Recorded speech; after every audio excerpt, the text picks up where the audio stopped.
Test your self में फिर से आपका स्वागत है। दोस्तों, इसमें अब तक 9 पार्ट अपलोड हो गया है। ये मेरे प्लेलिस्ट में टेस्ट योर सेल्फ के नाम से फोल्डर बना हुआ है, जहाँ पे आपको सारे वीडियो मिल जाएंगे जो अब तक अपलोड हो चुका है। आज हम लोग करेंगे पार्ट 10। दोस्तों, इसमें प्रीवियस ईयर के क्वेश्चन और मोस्ट इम्पोर्टेंट जीके जीएस देखने को मिलेंगे। तो आज हम लोग स्टार्ट करते हैं पार्ट 10, जिसका पहला नंबर क्वेश्चन है, हवाई जहाज़ों का बॉडी किस धातु से बनाया जाता है। ऑप्शन दिया हुआ एल्युमिनियम, ब्रास, कॉपर या फिर मैग्नीशियम। तो दोस्तों, इस क्वेश्चन का सही आंसर हो जाएगा हवाई जहाज का जो बॉडी है उस तैयार किया जाता है एल्युमिनियम के द्वारा, एल्युमिनियम धातु के द्वारा। एल्युमिनियम का सिंबल क्या होता है, तो Al से इसे डिनोट करते हैं। ऐसे परमाणु क्रमांक अगर पूछा जाए, परमाणु संख्या पूछा जाए तो इसका होता है 13। ये दोनों एग्जाम में पूछे जाते हैं। और मैग्नीशियम का होता है Mg और इसका होता है 12। 1 माइक्रोन बराबर क्या होता है, तो दोस्तों 1 माइक्रोन बराबर होता है 0.001 मिलीमीटर। ब्लैक हिल, ग्रीन हिल, ब्लू हिल, ये क्या है, तो पहाड़ियाँ हैं। तो किस देश में स्थित है, अर्जेंटीना, संयुक्त राज्य अमेरिका, इंडोनेशिया फिर या दक्षिण अफ्रीका। तो दोस्तों, ये तीनों जो पहाड़ियाँ हैं वो USA यानी कि संयुक्त राज्य अमेरिका में है। दोस्तों, अमेरिका में एक उत्तरी अमेरिका और दक्षिणी अमेरिका होता है। अगर ऑप्शन में यहाँ पे दे देता उत्तरी अमेरिका या दक्षिणी अमेरिका, तब आपका आंसर क्या होगा, तब आपका आंसर होना चाहिए उत्तरी अमेरिका। जवाहर सुरंग किस प्राकृतिक दर्रे का नाम दिया गया है। क्वेश्चन में कहानी का मतलब है इन चारों ऑप्शन में से किसका नाम अब जवाहर सुरंग रखा गया है। तो दोस्तों, जवाहर सुरंग बनिहाल दर्रा को ही अब कहा जाता है। अच्छा, ये कहाँ पे है बनिहाल दर्रा, तो ये अपना भारत का जम्मू एंड कश्मीर में पाया जाता है।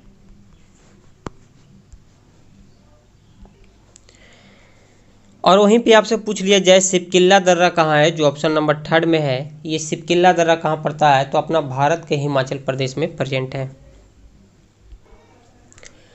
अगर आप मेरे चैनल पे पहली बार आए तो दोस्तों बहुत बहुत स्वागत है आपका। अगर वीडियो पसंद आएगा लास्ट तक देखिएगा। अगर वीडियो पसंद आए तो लाइक, शेयर एंड सब्सक्राइब कर दीजिएगा। अगर वो सब नहीं भी करना है तो ठीक है, कोई बात नहीं है। अगर पढ़ाने में कोई त्रुटि हो या फिर पढ़ाने का जो मेरा तरीका है, अगर कुछ चेंजिंग करना हो तो वो ज़रूर कमेंट कीजिएगा, क्योंकि आपकी सजेशन का मुझे सख्त ज़रूरत है। इसमें जितने भी क्वेश्चन कराए जा रहे हैं सारे के सारे मोस्ट इम्पोर्टेंट है। सारे क्वेश्चन पे आपको बराबर ध्यान देना है, ठीक है। दो नज़र से नहीं देखना है क्वेश्चन को। कोई क्वेश्चन हार्ड या फिर सिंपल नहीं होता है, सारे क्वेश्चन अच्छे ही होते हैं। उकाई परियोजना किस नदी पे है, ताप्ती नदी, सतलज नदी, महानदी, माही नदी लिखा हुआ है या फिर गोदावरी। तो दोस्तों, उकाई परियोजना है ताप्ती नदी पे। और ये प्रेजेंट कहाँ है, तो उकाई परियोजना ताप्ती नदी पे तो है ही, लेकिन ये भारत के गुजरात राज्य में है। ऑप्शन नंबर हो जाएगा 1 नंबर। भारत का सबसे बड़ा बंदरगाह, ये अच्छा क्वेश्चन है, आप जानते होंगे भारत का सबसे बड़ा बंदरगाह कौन है। तो इससे पहले हम आपसे पूछना चाहते हैं कि भारत का जो सबसे बड़ा बंदरगाह है उनका नाम क्या है। तो दोस्तों, उसका नाम है जवाहरलाल नेहरू बंदरगाह या फिर नावा सेवा बंदरगाह भी बोला जाता है। और ये प्रेजेंट है मुंबई में। जब ध्वनि एक माध्यम से दूसरे माध्यम में प्रवेश करती है तो अपरिवर्तित रहता है। ऑप्शन दिया हुआ है चाल, आयाम, तीव्रता या आवृत्ति। तो दोस्तों, जब ध्वनि एक माध्यम से दूसरे माध्यम में प्रवेश करती है तो अपरिवर्तित रहेगी उसकी आवृत्ति। इससे रिलेटेड बहुत सारे क्वेश्चन बनते हैं ध्वनि से रिलेटेड। ध्वनि से रिलेटेड मैं एक और बात बताऊंगा आपको दोस्तों। ये क्वेश्चन पूछता है इस टाइप से कि ध्वनि की चाल सबसे अधिक किस में होता है, ठोस, द्रव या गैस। तो आपको टिक करना है ठोस को। फिर सेकंड नंबर में आता है द्रव, फिर आता है गैस। और अगर फिर ऑप्शन दिया जाता है कि दोस्तों सबसे ज़्यादा तेज ध्वनि की मतलब चाल किस में होती है, तो सिर्फ वहाँ पे ऑप्शन अगर धातु का नाम दे दिया जाए, लोहा, एल्युमिनियम, तांबा, इस्पात, तब आपको क्या टिक करना है, तब वहाँ पे आपको लोहा नहीं टिक करना है। लोहा टिक कीजिएगा तो गलत हो जाएगा। इस्पात में सबसे ज़्यादा तेज ध्वनि की चाल हो जाती है। इससे रिलेटेड एक और क्वेश्चन बनता है, ध्वनि कैसा तरंग है, अनुदैर्घ्य या फिर अनुप्रस्थ। तो दोस्तों ध्वनि एक अनुदैर्घ्य तरंग होता है। डायरेक्ट क्वेश्चन में आता है तो अनुप्रस्थ क्या है, तो प्रकाश एक अनुप्रस्थ होता है। ठीक है, एक और मैं बता देता हूं दोस्तों, मैंने बोला था कि ठोस में ध्वनि की चाल सबसे ज़्यादा होता है, तो ये कितना होता है, 5130 मीटर पर सेकेंड। ये क्या है, तो ये सेकेंड में, एक सेकेंड में ध्वनि इतना दूरी तय कर लेगा, 5130 मीटर दूरी तय कर लेता है। देख रहे हैं क्या कितना फास्ट है। या फिर डायरेक्ट फिर इससे पूछता है वायु में ध्वनि की चाल कितना होता है, बहुत बार क्वेश्चन आ चुका है, तो ये मैं सिर्फ रिवीजन आपको करा देता हूँ। तो वायु में ध्वनि की चाल 332 मीटर प्रति सेकेंड होता है, और जल में ध्वनि की चाल 148 148, ये सभी है मीटर में, मीटर पर सेकेंड में है।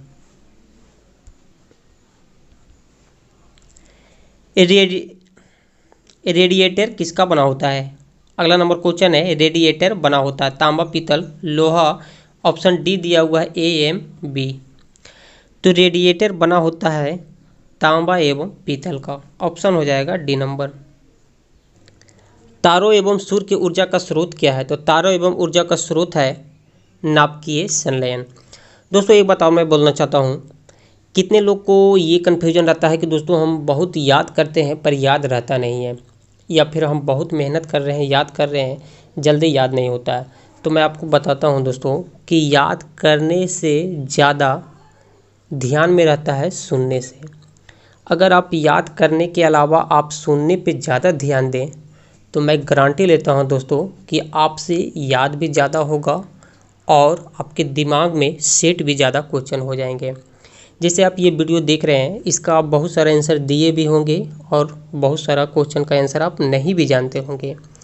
तो इस वीडियो को आप ज़्यादा नहीं, सिर्फ ध्यान से आपको सुनना है, एक बार दो बार आप सुनिए, और इसके बाद आप 5 दिन के बाद, ठीक है, 5 दिन के बाद आप खुद से फिर इस वीडियो को लगाइए। खुद से लगाने का मतलब है इस वीडियो को फिर से आप पुनः प्ले कीजिए, इसी पार्ट को, ये पार्ट 10 है, तो दोस्तों इसी पार्ट को आप पुनः फिर से प्ले कीजिए, और मेरे आंसर देने के पहले आप आंसर देने का कोशिश कीजिएगा।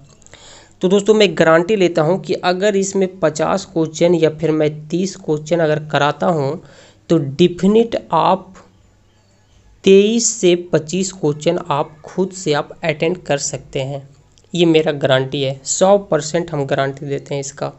लेकिन इसके लिए आपको 2 बार 3 बार ये वीडियो को ध्यान से सुनना होगा।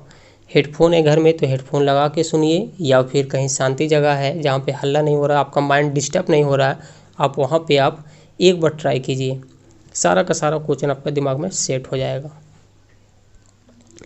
वेग परिवर्तन की दर को क्या कहते हैं, तो दोस्तों वेग परिवर्तन की दर को त्वरण बोला जाता है, इसे इंग्लिश में एक्सीलरेशन बोलते हैं। त्वरण एक सदिश राशि होता है, ठीक है, ध्यान से सुनना है सिर्फ। त्वरण एक सदिश राशि होता है और इसका एसआई मात्रक मीटर पर सेकेंड स्क्वायर होता है। डायरेक्ट पूछ लिया जाता है त्वरण का एसआई मात्रक क्या है, तो टिक करना है आपको मीटर पर सेकेंड स्क्वायर। कहीं कहीं पे ऐसे भी लिख देता है।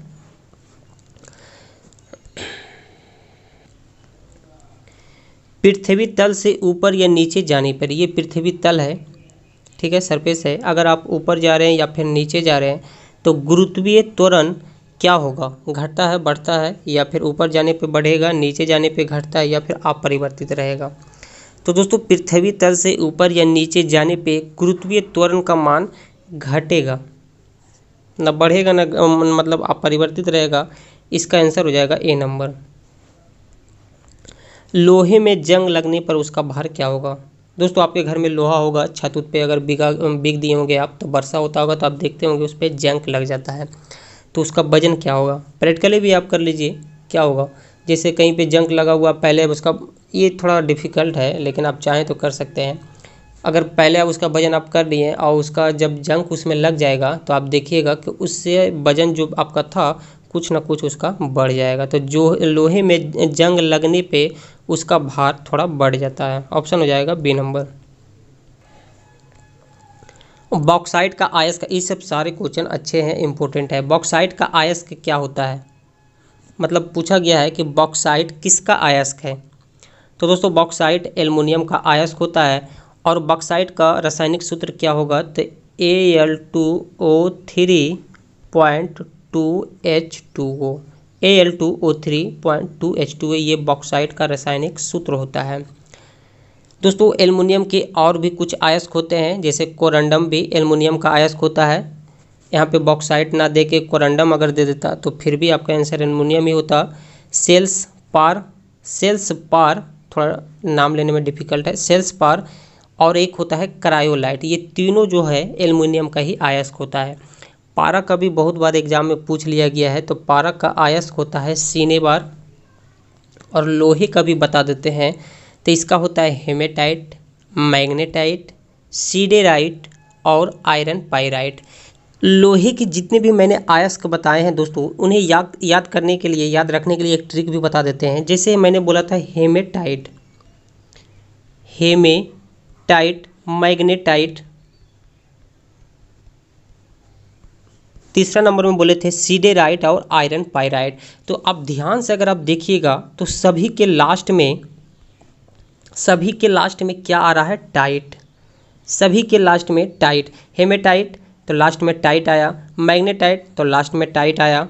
इसके बाद फिर मैंने बोला था सीडेराइट, उसमें भी लास्ट में राइट आ रहा है, राइट आ रहा है, मतलब कुछ रिलेशन आ रहा है। इट जो सब में लास्ट में इट सब में लग रहा है। और लास्ट में हम बोले थे आयरन पाइराइट, तो इसके लास्ट में भी इट है। तो आप कहीं भी अगर ऐसा देखिएगा तो आपको लोहा ही टिक कर देना है, आसान सा है। पॉकेट कैलकुलेटर आदि में किस प्रकार का सेल की ज़रूरत पड़ती है। सेल यानी कि बैटरी किसकी ज़रूरत पड़ती है, तो दोस्तों ये मरकरी सेल का ज़रूरत पड़ता है। आंसर हो जाएगा डी नंबर। पिच ब्लेंड अयस्क है एल्युमिनियम, कांच, रेडियम या फिर चांदी का। तो दोस्तों पिच ब्लेंड जो अयस्क होता है ये है रेडियम का। अस्थायी चुंबक अपना चुंबकत्व खो देता है कब।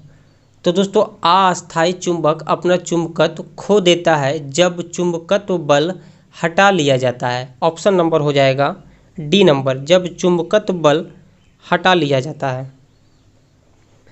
दूरदृष्टि निवारण में उपयोगी होता है। देखिए दोस्तों एग्जाम में आप गलत ऑप्शन को कैसे टिक करते हैं, बाद में आपको रियलाइज होता है कि ये तो मैं ऑप्शन गलत चूज कर दिया हूँ।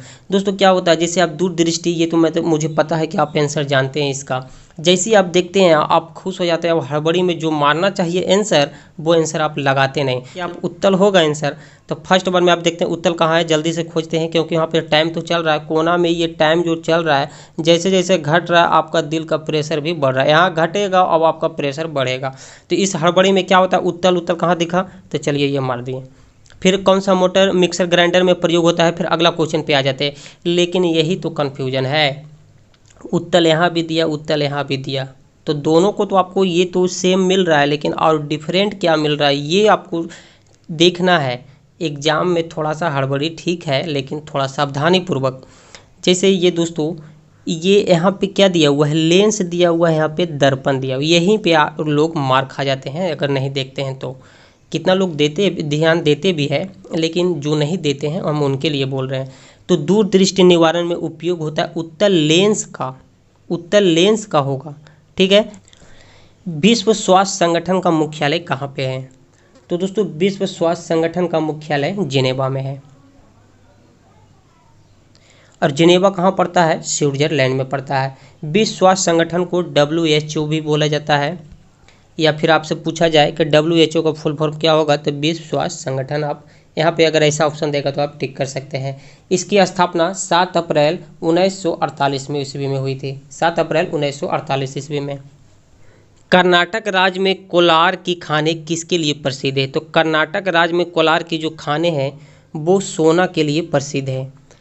दोस्तों ये चीज़ ही ऐसा है, फेमस तो होना ही है। प्रकाश की चाल सबसे पहले ज्ञात की थी, तो प्रकाश की चाल सबसे पहले ज्ञात करने वाले कौन थे? तो उनका नाम है, प्रकाश की चाल सबसे पहले ज्ञात किया गया था रोमर के द्वारा। इस क्वेश्चन का आंसर बी नंबर तो सही है, लेकिन इसके बारे में कुछ और बता देते हैं हम। दोस्तों प्रकाश की चाल सर्वप्रथम गैलीलियो ने ज्ञात करने की कोशिश की। ठीक है, गैलीलियो साहब जो थे, प्रकाश की जो चाल है उनकी ज्ञात करने के लिए ये बहुत कोशिश किए, लेकिन वो नहीं कर पाए, असफल रहे।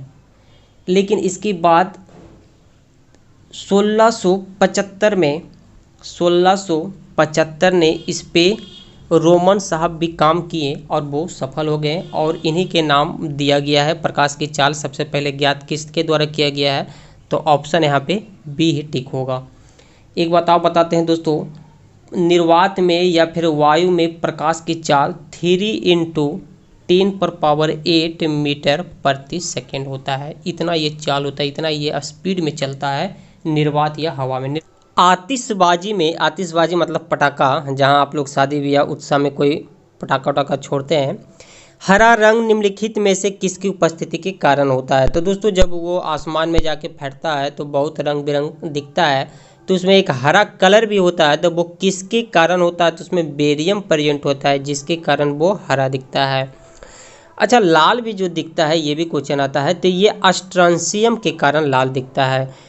कर्नेलाइट निम्नलिखित का अयस्क है, किसका अयस्क है ये बताना आपको।